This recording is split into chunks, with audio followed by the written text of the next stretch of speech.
టాలీవుడ్ ఇండస్ట్రీలో సహజంగా hero heroines మధ్య స్నేహబంధం ఉంటుంది. సహజంగా ఒక సినిమాలో జంటగా నటిస్తే ఇద్దరి మధ్య మరింత చనువు ఏర్పడుతుంది. తర్వాత సినిమా పబ్లిసిటీ అని ఆడియో ఫంక్షన్స్ పేరుతో వారు మరింత దగ్గరవుతారు.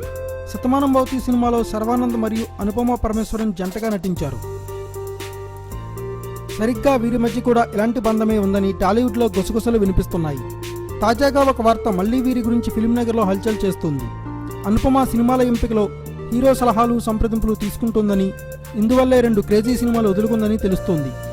ఈ సినిమాలు వదులుకోవడానికి పలు కారణాలు బయటకు వచ్చినా దీని వెనుక ఆ హీరో హస్తం ఉందని, అతగాడి సలహాల మేరకే వాటిని వదులుకుందని టాలీవుడ్లో చర్చ జరుగుతోంది. ఏది ఏమైనా ఇంత ఉంటే అంత ఉందని మన సినీ జనాలు అనుకుంటారు. వీరిద్దరూ సినీ జనాలకు హాట్ టాపిక్ అయ్యారని మరికొందరు చెబుతున్నారు. ఒకవేళ వారి మధ్య ప్రేమే ఉంటే ఇద్దరూ జంటగా బాగుంటారని మరికొందరు చెప్పుకుంటున్నారు. Thanks for watching. Please subscribe our channel.